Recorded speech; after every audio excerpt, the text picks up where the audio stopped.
Hello everyone, this is निशान सिंह। आज पढ़ेंगे केमिस्ट्री। और केमिस्ट्री में मैं आपको पढ़ाने जा रहा हूँ एसिड, बेस एंड साल्ट्स। तो सबसे पहले तो मैं ये बता दूँ एसिड्स क्या होते हैं, बेसिस क्या होते हैं और साल्ट्स किसको कहते हैं। तो एसिड का मीनिंग तो आप लोगों को पहले से ही पता होगा कि एसिड्स जो होते हैं वो टेस्ट में सावर होते हैं। टेस्ट में सावर होने का मीनिंग ये हुआ कि ये जो वर्ड एसिड लाया गया है इसका मीनिंग ही है सावर, सावर इन टेस्ट। ये एक लैटिन वर्ड होता है, लैटिन वर्ड एसिडम से लिया गया है इसे, और इसीलिए इसे टेस्ट के हिसाब से एसिड नाम दिया गया है। उसी तरह से बेसेस होते हैं जिन्हें हम दूसरे शब्दों में अल्कलाई भी कहते हैं। तो जो बेसेस होते हैं या अल्कलाइज होते हैं वो सारे के सारे जो टेस्ट होता है उनका वो बहुत ही बिटर होता है और बहुत ही स्लिपरी टच लेकर के आप उनको महसूस कर सकते हैं कि बहुत स्लिपरी टच होता है, सोपी टच होता है, तो उन्हें हम बेसेस कहते हैं। साल्ट्स क्या होते हैं? एसिड और बेस को जब हम आपस में मिलाते हैं, एक रिएक्शन कराते हैं, न्यूट्रलाइजेशन रिएक्शन, तो उससे जो हमें कंपाउंड मिलता है वो कंपाउंड साल्ट कहलाता है। क्योंकि ये इलेक्ट्रोवैलेंट कंपाउंड होते हैं और इनमें जो पॉजिटिव और नेगेटिव रेडिकल्स फॉर्म होते हैं जो रिएक्शन के थ्रू, एसिड और बेस की रिएक्शन कराने के बाद जो इलेक्ट्रोवैलेंट कंपाउंड्स होते हैं, ठीक है, तो वो सारे के सारे इलेक्ट्रोवैलेंट कंपाउंड जो होते हैं उन्हें हम साल्ट्स कहते हैं। ओके, तो सबसे पहले बात करते हैं कि एसिड और बेस को हम पहचानेंगे कैसे। घरों में हमारे एसिड और बेस होता है, आप सभी ने देखा होगा, लेकिन किस तरह से आप उन्हें पहचानते हैं? आपको कैसे पता चलता है कि ये एसिड है या बेस है? हमारे पास एक टॉयलेट क्लीनर है, उस टॉयलेट क्लीनर को अगर कभी आपके हाथों से छू गया हो तो आपको लगा होगा कि ये शायद एसिड है। आपका हाथ हल्का सा कट गया होगा या उस पर रैसेस आ गए होंगे। तो इस तरह की चीज़ों को हम अगर साइंस के थ्रू ना जाकर एक कॉमन वे में देखते हैं तो हम बहुत ही आसानी से नहीं पहचान पाते हैं कि ये एसिड है या बेस है। क्योंकि जो करोजिव होगा, एसिड करोजिव होता है, बेसिस भी करोजिव होते हैं। तो काफ़ी सारी चीज़ें ऐसी हैं जो हमें एक पर्टिकुलर नॉलेज होने पर पता चलती हैं। तो इसके लिए बहुत सारे रिसर्चेज़ हुए हैं और उन रिसर्चेस के बेस पर कुछ थ्योरीज़ निकल कर आईं, जिन थ्योरीज़ को मैं आपके सामने रखता हूँ। तो एसिड को पहचानने की सबसे कॉमन जो थ्योरी है वो ये है कि आप एक लिटमस पेपर ले लीजिए। एसिड को पहचानने के लिए क्या यूज़ करते हैं? आप एक लिटमस पेपर यूज़ करते हैं। लिटमस पेपर ब्लू और रेड कलर के होते हैं और ये लाइकन से बनाए जाते हैं। तो लिटमस पेपर लेंगे आप, उसके ऊपर कोई भी आप सॉल्यूशन डाल देते हैं या कोई भी आप उस पर ऐसी चीज़ रखते हैं जिस पर आपको पता चलना चाहिए कि ये एसिड है या बेस है। तो अगर लिटमस पेपर आप ब्लू लेते हैं, ब्लू लिटमस पेपर पर आप कुछ डालते हैं और उसका कलर जो है वो टर्न हो करके रेड हो जाता है, तो वो क्या कहलाता है? जो चीज़ आपने उस पर डाली थी वो एसिडिक है, यानी उसमें जो प्रॉपर्टीज़ हैं वो एसिडिक प्रॉपर्टीज़ है और वो एसिड कहलाएगा। उसी तरह से अगर आप रेड लिटमस पेपर लेते हैं और आप उस पर कोई चीज़ डाल देते हैं और वो टर्न करके ब्लू में हो जाता है, या नियर अबाउट ब्लू कलर देने लगता है, तो वो हो जाता है आपका बेस। ओके, तो एसिड और बेस की ये एक कॉमन पहचान है जिसे हम इजीली कर सकते हैं। किसी भी शॉप से हम लिटमस पेपर ले सकते हैं। लेकिन अगर आप इसे केमिकल प्रोसेस से जानना चाहें कि हमारे पास जो दिया हुआ सॉल्यूशन है या दी हुई चीज़ है वो एसिडिक प्रॉपर्टी की है या बेसिस प्रॉपर्टी की है, तो हम किस तरीके से उसको जानेंगे? तो इसके लिए सबसे पहले जो एक थ्योरी आई वो थ्योरी दी थी अर्हेनियस ने। अर्हेनियस थ्योरी के हिसाब से स्वांते अर्हेनियस ने इसे 1884 में प्रपोज़ किया था और उन्होंने ये बताया था कि हम किस तरह से एसिड और बेसिस की पहचान कर सकते हैं। तो उन्होंने बोला अर्हेनियस थ्योरी के अकॉर्डिंग सबसे पहली जो थ्योरी थी वो अर्हेनियस थ्योरी थी।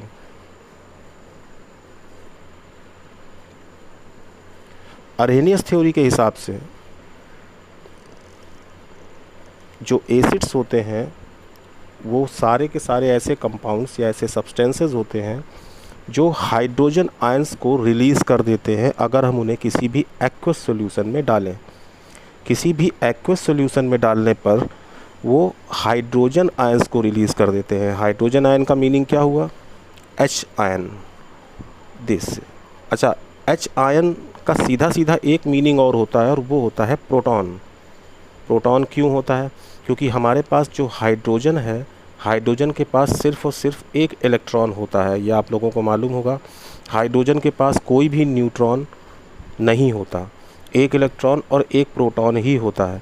अब बताइए, अगर हाइड्रोजन से एक इलेक्ट्रॉन निकल जाता है, हट जाता है, तो वो H+ यानी कि पॉजिटिव चार्ज हो जाएगा, क्योंकि उसमें बचा क्या, सिर्फ एक प्रोटॉन। यानी ये जो पूरी असेंबली है, ये जो पूरा एटम है, इसके पास इस पूरे एटम में है ही क्या, सिर्फ और सिर्फ एक प्रोटॉन। तो हम H आयन को एक प्रोटॉन भी कह सकते हैं। तो एसिड का क्या होते हैं कि एसिड वो सारे सब्सटेंसेस होते हैं जो किसी भी एक्वस सॉल्यूशन में डाले जाने पर हाइड्रोजन आयन को रिलीज़ करते हैं। जैसे कि आपके पास एक HCl, ठीक है, HCl ले लिया आपने, HCl से आप क्या रिलीज़ कर सकते हैं, देखिए इसको आप एक्वस सॉल्यूशन में डाल देते हैं तो ये बन जाता है H+ और Cl-। इसका मतलब हो गया कि HCl ने क्या रिलीज़ किया वाटर में डालने पर, एक्वस सॉल्यूशन में डालने पर, तो ये बन गया आपका H+, ये रिलीज़ कर रहा है। अच्छा, सेम यही चीज़ किसके साथ, बेस के साथ भी होती है। अरहेनियस ने ये भी बताया कि अगर आप किसी चीज़ को पहचानना चाहते हैं कि वो बेस है या नहीं है, तो आप जब किसी भी बेस को एक्वस सॉल्यूशन में डालते हैं, वाटर में डालते हैं, तो क्या हो जाता है, वो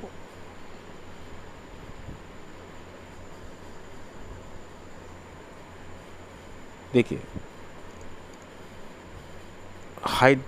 ये हाइड्रोक्साइड आयन में बदल गया। कैसे, अब बेसिस क्या होते हैं, बेसिस सिंपली ये होते हैं कि हम किसी भी बेस को जब एक्वस सॉल्यूशन में डाल देते हैं तो वो हाइड्रोक्साइड आयंस को रिलीज़ करने लगता है, यानी उसमें से OH आयंस निकलने लगते हैं, अलग हो जाते हैं।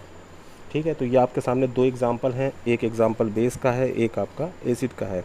तो एसिड जो है वो क्या होता है, समझ में आ गया, और बेस जो होता है वो क्या होता है, ये आपको समझ में आ गया। कैसे पहचानेंगे कि हमारे पास जो था वो एसिड था या बेस था, आप उसे एक्वस सॉल्यूशन में डालिए, डालने पर वो H आयंस को रिलीज़ कर देता है तो वो एसिड हो जाता है, और आप अगर वही हाइड्रोक्साइड आयन को रिलीज़ कर देता है, OH आयंस को रिलीज़ कर देता है, तो वो बेस हो जाता है।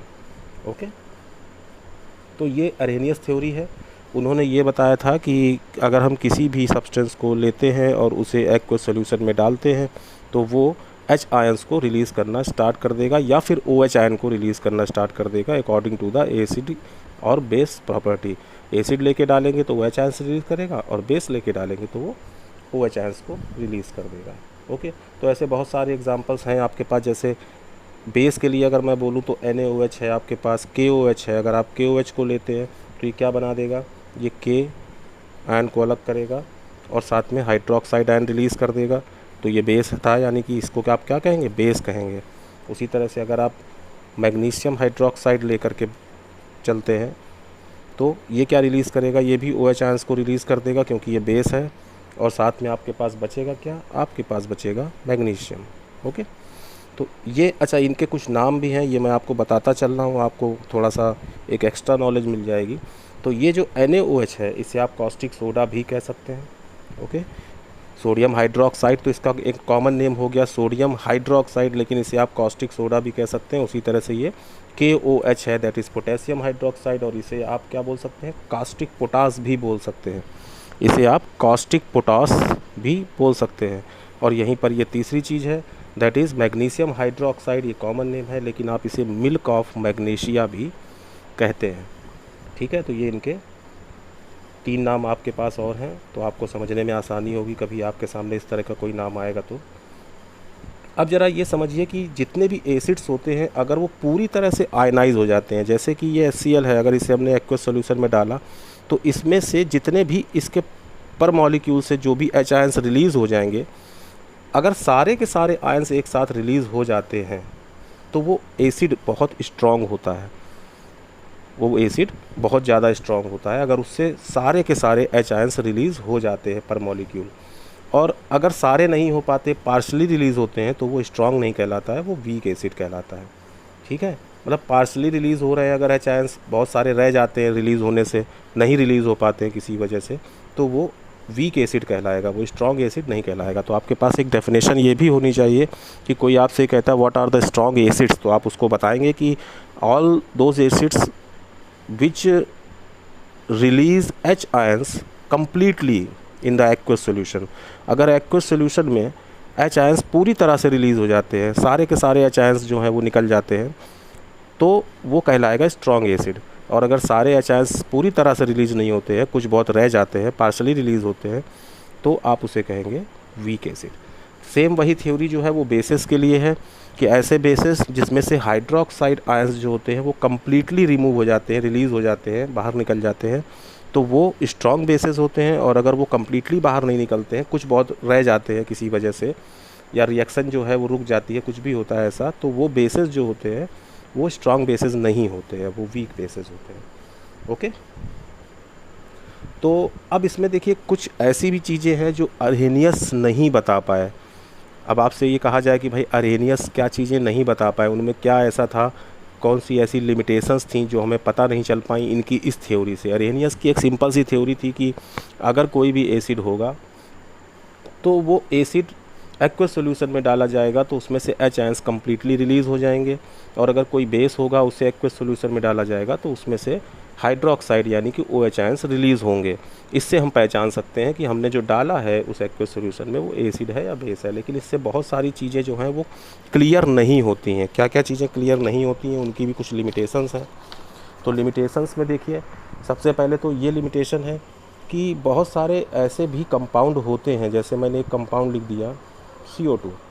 अब बहुत सारे ऐसे भी कंपाउंड्स होते हैं कि इनको देख करके आप ये नहीं बता सकते हैं कि इसमें H है या नहीं है, या इसमें OH है या नहीं है। दोनों ही नहीं है। आप देखो H आयन भी नहीं है, OH भी नहीं है, कैसे पता चल जाएगा कि इसमें से H रिलीज़ होगा या नहीं होगा, या इसमें से OH रिलीज़ होगा या नहीं होगा। तो ये एसिड है या बेस है ना। तो इस चीज़ को अर्हेनियस जो है वो नहीं बता पाया। जबकि एक कॉमन चीज़ है, मैं आपको बता देता हूँ कि जितने भी नॉन मेटल ऑक्साइड्स होते हैं, कौन कौन से non metal oxides, non metal oxide, यहाँ ज़रा समझिए, ये है नॉन मेटल और ये है ऑक्सीजन। तो नॉन मेटल ऑक्साइड, ये भी नॉन मेटल ऑक्साइड ही है एक तरह से। कार्बन डाइऑक्साइड जो है ये नॉन मेटल ऑक्साइड है। उसी तरह SO3 ले लेते हैं हम, तो S यानी कि सल्फ़र। तो आप देखिए यहाँ पर ये नॉन मेटल है और ये ऑक्सीजन। तो जितने भी नॉन मेटल ऑक्साइड्स होते हैं इनकी जो प्रॉपर्टी होती है वो हमेशा एसिडिक होती है, यानी ये एसिड ही माने जाते हैं। ओके, और जितने भी मेटल ऑक्साइड्स होते हैं वो सारे के सारे बेस माने जाते हैं, यानी उनकी प्रॉपर्टीज़ जो होती हैं वो बेस होती हैं। ठीक है, तो इस चीज़ को आप हमेशा ध्यान में रखिएगा कि जितने भी मेटल ऑक्साइड्स मिलेंगे आपको वो सारे के सारे क्या माने जाएंगे, बेस माने जाएंगे। वो बेस होते हैं, उनकी जो प्रॉपर्टी होती है वो बेसिक होती है। तो अब देखिए यहाँ पे CO2 है, SO3 है, इनमें ना तो कहीं H दिख रहा है आपको, ना कहीं OH दिख रहा है आपको। क्या रिलीज़ हो जाएगा इसमें से, ना H रिलीज़ होगा ना OH रिलीज़ होगा। तो अर्हेनियस की थ्योरी इस जगह पर आकर फेल हो जाती है कि H और OH जब रिलीज़ नहीं होते, यानी उन्होंने एक तो ये चीज़ नहीं वो बता पाए कि H आयंस जब ना हो और OH भी कहीं इन्वॉल्व ना हो, तो फिर क्या कैसे पहचानेंगे कि एसिड है या बेस है। दूसरा, उन्होंने सिर्फ यही बताया अपनी थ्योरी में कि एक्वस सॉल्यूशन में हम डालते हैं किसी चीज़ को तो वह H आयन और OH आयन रिलीज़ करता है, यानी कि वो उन्होंने सिर्फ एक्वस सॉल्यूशन की बात की, उन्होंने अदर किसी मीडियम की बात नहीं की। उन्होंने ये नहीं बताया कि गैसेस के में कैसे पहचानेंगे हम कि कोई चीज़ एसिड है या बेस है, ये भी वो नहीं बता पाया। ठीक है, तो ये काफ़ी चीज़ें थी जिन्होंने इस थ्योरी को पूरी तरीके से केमिस्ट्री में एक्सेप्ट नहीं किया गया, फुल्ली एक्सेप्टेड नहीं है। तो चलिए आगे बात करते हैं। जैसे यहाँ पर कुछ बेसेस आपको बता देते हैं, मेटल ऑक्साइड्स जो बेसेस का ही काम करते हैं, जैसे कि CaO। यहाँ पर देखिए कैल्शियम जो है ये मेटल है, साथ में ऑक्सीजन जुड़ी, तो दैट इज़ मेटल ऑक्साइड। और इसका नाम आप क्या बोलेंगे, आप इसे कैल्शियम ऑक्साइड बोल सकते हैं। मैग्नीशियम ऑक्साइड ले लीजिए, MgO ले लीजिए, तो MgO भी जो है ये मेटल ऑक्साइड है और ये बेस की तरह ही कंसीडर किया जाएगा, क्योंकि इसकी प्रॉपर्टीज़ जो होती है वो बेसिक होती है। तो आपको जब लिमिटेशंस लिखने को कहा जाता है अर्हेनियस थ्योरी की, तो आप बता सकते हैं कि अर्हेनियस थ्योरी केवल और केवल, पहली बात तो अर्हेनियस थ्योरी ने कभी भी एसिडिक नेचर ऑफ सब्सटेंस को एक्सप्लेन नहीं किया, बहुत अच्छे से एक्सप्लेन नहीं कर पाए। उसके बाद किसको, कौन से एसिडिक नेचर को, सब्सटेंसेस को उन्होंने एक्सप्लेन नहीं कर पाए, ऐसे सब्सटेंसेस जिनमें हाइड्रोजन नहीं पाया जाता, यानी कि वो सारे सब्सटेंसेस जिनमें हाइड्रोजन है ही नहीं कहीं, वो उसके एसिडिक नेचर को या बेसिक नेचर को समझा नहीं पाए कि क्या होगा कि अगर इस तरीके के सब्सटेंसेस को हम किस तरह से पहचानें कि ये एसिड है या बेस है। ओके, कुछ चीज़ें वो और नहीं बता पाए, जैसे वो कन्फाइंड हो गए कि एक्वस सॉल्यूशन में डाला जाएगा तभी हम इसको पहचान सकते हैं, जैसा मैंने आपको अभी बताया। तो उन्होंने एसिडिक और बेसिक नेचर को जो है वो गैस फेस में या नॉन एक्वस सॉल्यूशन में उसको एक्सप्लेन नहीं कर पाए वो। जैसे एक्वस सॉल्यूशन ना हो करके मान लीजिए कि अल्कोहल में डाल दिया मैंने या किसी और सॉल्यूशन में डाल दिया तो उसमें क्या होगा वो नहीं बता पाए। तो ये सारी कमियां जो हैं वो रह गई। तो ये कमियां बहुत साल तक रहीं, कई साल तक, 28-30 साल तक लोग इसी थ्योरी पर काम करते रहे, ऐसे ही पहचानते रहे। फिर 1923 में, इन द ईयर ऑफ 1923, दो साइंटिस्ट हुए, एक थे ब्रॉन्स्टेड और दूसरे थे लाउवरी, ब्रॉन्स्टेड एंड लाउवरी। तो इन्होंने एक थ्योरी दी, देखिए ब्रॉन्स्टेड एंड लाउवरी, इन्होंने एक थ्योरी दी।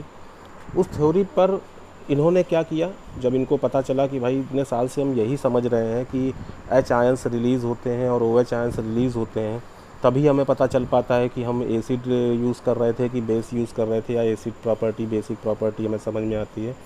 तो हम कुछ ऐसी चीज़ बताएंगे जब एच आयंस और ओ एच आयंस अवेलेबल नहीं है फिर भी हम कैसे पता लगाएं कि कोई चीज़ एसिड है या बेस है। तो उन्होंने एक थ्योरी दी, उस थ्योरी के आधार पे उन्होंने किसको बेस माना अपना, उन्होंने उसका आधार माना प्रोटॉन को। ठीक है, तो उन्होंने एक सिंपल सा कुछ अपने एक्सपेरिमेंट्स किए जिसमें उन्होंने ये पता लगाया कि एसिड्स वो सारे सब्सटेंसेस होते हैं जो किसी अदर सब्सटेंस को प्रोटॉन डोनेट कर देते हैं। ओके, पीछे आपने अभी देखा होगा कि एच आयन रिलीज़ हो रहे हैं, तो एच आयन क्या था, मैंने आपको बताया था कि एच आयन को हम एक तरह से प्रोटॉन ही मान सकते हैं। तो वो किसी अदर सब्सटेंस को क्या करते हैं, प्रोटॉन डोनेट कर देते हैं। तो वो सारे के सारे सब्सटेंसेस जो प्रोटॉन डोनर हों, प्रोटॉन को डोनेट करें, वो एसिड होते हैं। और वो सारे के सारे सब्सटेंसेस जो प्रोटॉन को एक्सेप्ट करते हैं, वो सारे के सारे बेसेस होते हैं। तो कैसे, अब ज़रा यहाँ पे आप फिर से वही चीज़ मैं आपको बताता हूँ। ब्रॉन्स्टेड एंड लाउवरी थ्योरी के हिसाब से इन्होंने ये थ्योरी दी थी 1923 में, और इनका पूरा नाम था J.N. ब्रॉन्स्टेड और इनका पूरा नाम था J.M. लाउवरी। ओके, तो इन्होंने इंडिपेंडेंटली एक इसको जो है कॉन्सेप्ट को बहुत ही बड़े तरीके से प्रपोज किया था 1923 में, जिसमें अरेनियस थ्योरी के जो ड्रॉबैक्स थे उनसे थोड़ा सा बाहर आने के लिए, उन ड्रॉबैक्स से ओवरकम करने के लिए इन्होंने इस थ्योरी को दिया था। तो अब देखिए एसिड में आप देख लीजिए कि जैसे HCl है, मैंने अभी उसका एक एग्जांपल लिया था HCl। तो HCl से क्या है, एच आयन रिलीज़ होता है और साथ में क्लोरीन। तो आप यहाँ पे नोटिस करिए ये क्या है, क्या चीज़ रिलीज़ हो रही है, एच आयन तो रिलीज़ हो ही रहा है, साथ में आप इसे प्रोटॉन भी कह सकते हैं, तो ये प्रोटॉन ही रिलीज़ हुआ एक तरह से। ठीक है, अब जैसे आप देख लीजिए कि कोई बेस है, तो बेस क्या करता है, ब्रॉन्स्टेड एंड लाउवरी थ्योरी के हिसाब से जो बेसेस होते हैं वो प्रोटॉन को एक्सेप्ट कर लेते हैं। जैसे कि अगर मैं यहाँ पे बात करूँ कि हमारे पास NH3 है, ओके, और यहाँ पर हमारे पास NH3 है और साथ में एक प्रोटॉन है, तो ये सब्सटेंस इस प्रोटॉन को एक्सेप्ट कर लेता है और एक नया सब्सटेंस क्रिएट हो जाता है। देखिए, तो ये क्या बन जाएगा, NH4 आयन बन जाएगा। तो यानी कि ये जो है यहाँ पर क्या है, बेस है। ठीक है, तो NH3 क्या है, NH3 कौन है, जिसने प्रोटॉन को एक्सेप्ट कर लिया, यानी कि बेसेस हमेशा प्रोटॉन एक्सेप्टर होते हैं। तो यहाँ पर देखिए एक नया सब्सटेंस आपके सामने है, दैट इज़ NH4। ओके, तो NH3 ने H आयन को एक्सेप्ट किया, यानी प्रोटॉन को एक्सेप्ट किया, यानी इसे आप क्या कहेंगे, बेस कहेंगे। अब NH3 यहाँ पर क्या हो गया, बेस हो गया। ठीक है, और यहाँ पर देखिए HCl क्या था, HCl एसिड था। कैसे पता लगाया हमने, जो एसिड्स होते हैं वो प्रोटॉन डोनर होते हैं, यानी वो प्रोटॉन को किसी और को दे देते हैं। तो यहाँ पर देखिए HCl से H निकल गया, कौन बच गया, Cl बच गया। HCl से H निकल गया, यानी जो HCl था वो एसिड था, क्यों, क्योंकि उससे H+ निकल गया, यानी प्रोटॉन चला गया। तो ये जो थ्योरी थी ये ब्रॉन्स्टेड एंड लाउवरी थ्योरी कही जाती है। अब इसमें एक चीज़, एक छोटा सा टर्म है जो आपको मैं समझा देता हूँ, बहुत ज़रूरी है समझना, that is conjugate acid and conjugate basis. Conjugate क्या होता है, कॉन्जुगेट एसिड एंड बेस। ये कॉन्जुगेट वर्ड का मीनिंग क्या हुआ, इसे ज़रा मैं आपको समझा देता हूँ। तो आप इसे HCl के ही एग्जांपल से समझ लीजिए, इजी पड़ेगा आपको। तो HCl से ज़रा देखिए, H आयन हो गया रिलीज़, ठीक है। तो जब HCl से H आयन रिलीज़ हो गया तो ये पहले कंप्लीट एसिड था, क्या था, कंप्लीट एसिड था।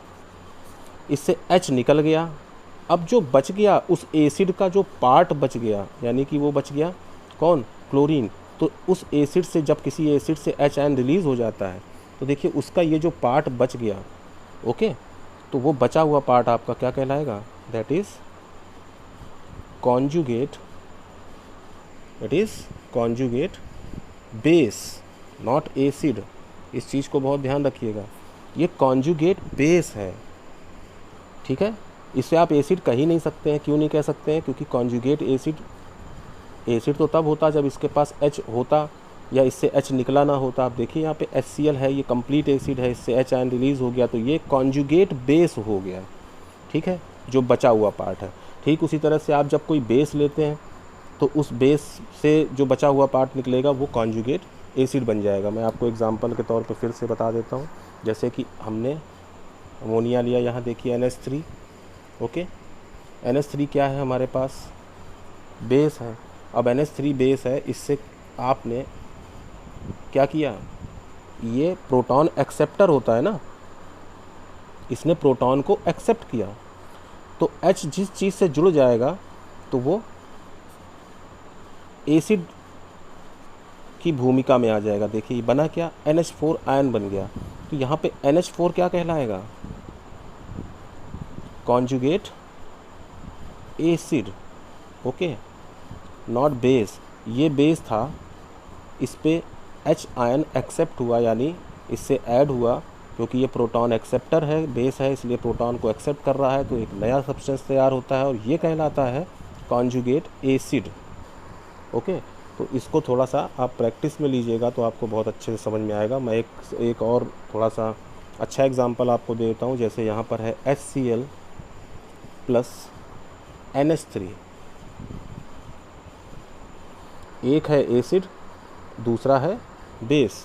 जब एसिड और बेस आपस में मिलेंगे तो आप लोगों को मालूम है क्या बनता है, जब एसिड और बेस आपस में मिलते हैं तो न्यूट्रलाइजेशन रिएक्शन होती है जिसमें साल्ट और वाटर बनता है। लेकिन ऐसा हमेशा नहीं होता है, ऐसा हमेशा नहीं होता है कि सॉल्ट और वाटर ही बने। ऐसा कोई न्यूट्रलाइजेशन रिएक्शन का कोई मतलब स्टेबिलिटी ऐसी नहीं है कि आप कह दें कि नहीं हमने एसिड बेस मिलाया तो सॉल्ट प्लस वाटर बनेगा, ऐसा नहीं होता।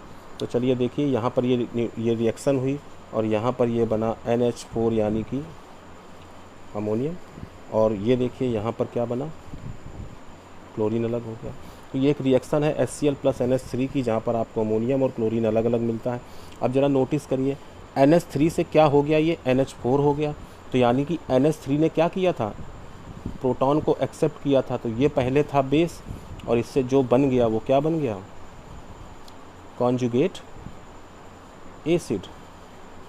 और उसी तरह से ये Cl यहाँ कैसे आया, क्योंकि पहले था HCl जो कंप्लीट एसिड था, इससे H निकल गया यानी प्रोटॉन चला गया, तो बचा हुआ पार्ट क्या हुआ, Cl।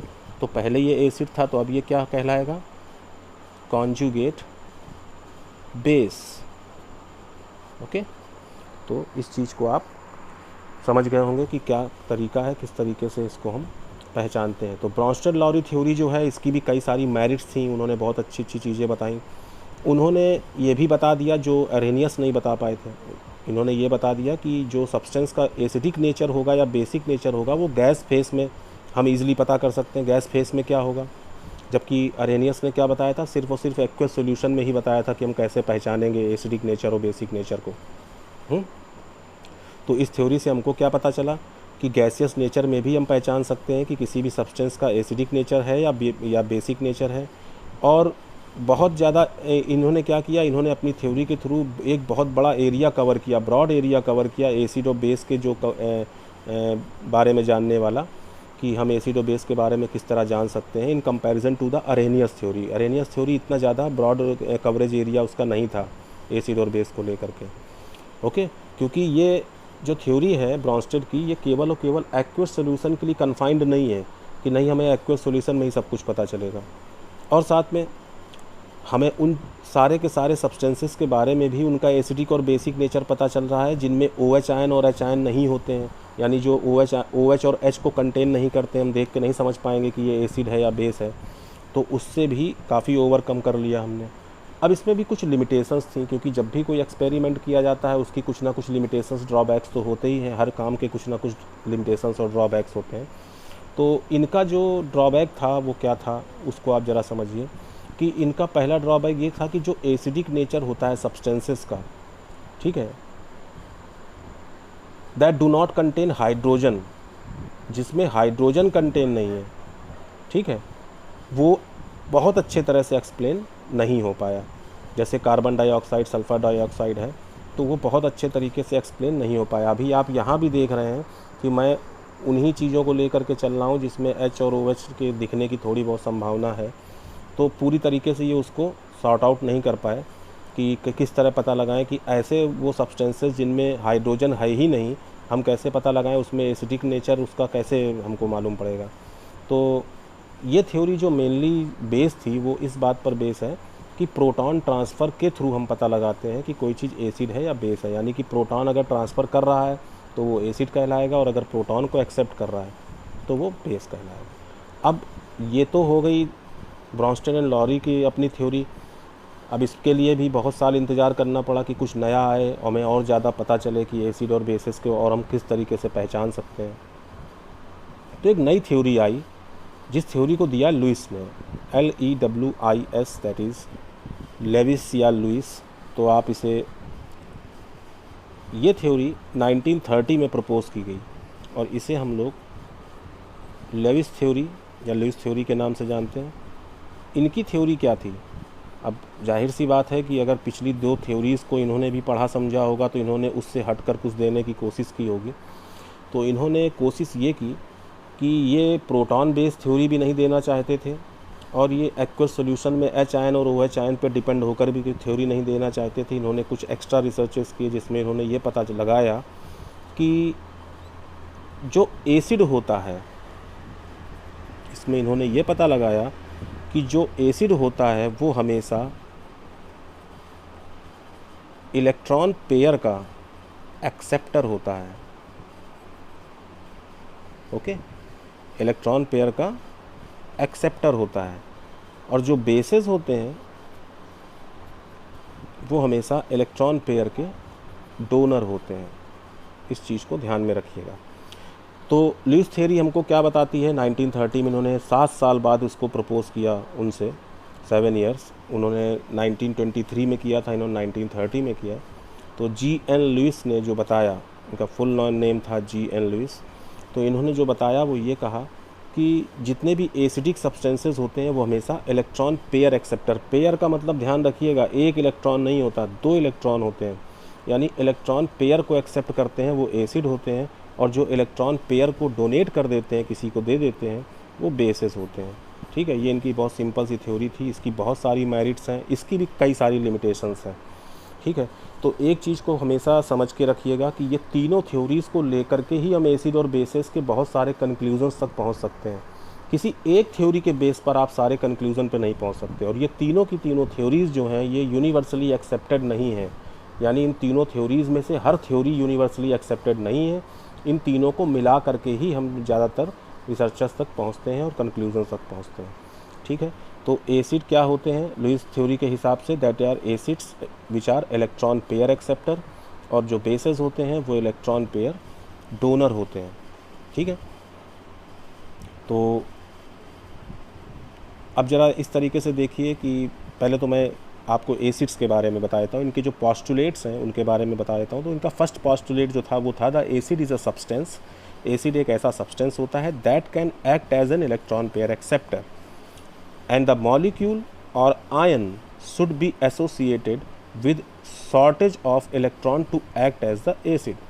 ठीक है, तो यानी कि जो मॉलिक्यूल हो या जो आयन हो, ठीक है, उनमें हमेशा इलेक्ट्रॉन की शॉर्टेज होनी चाहिए।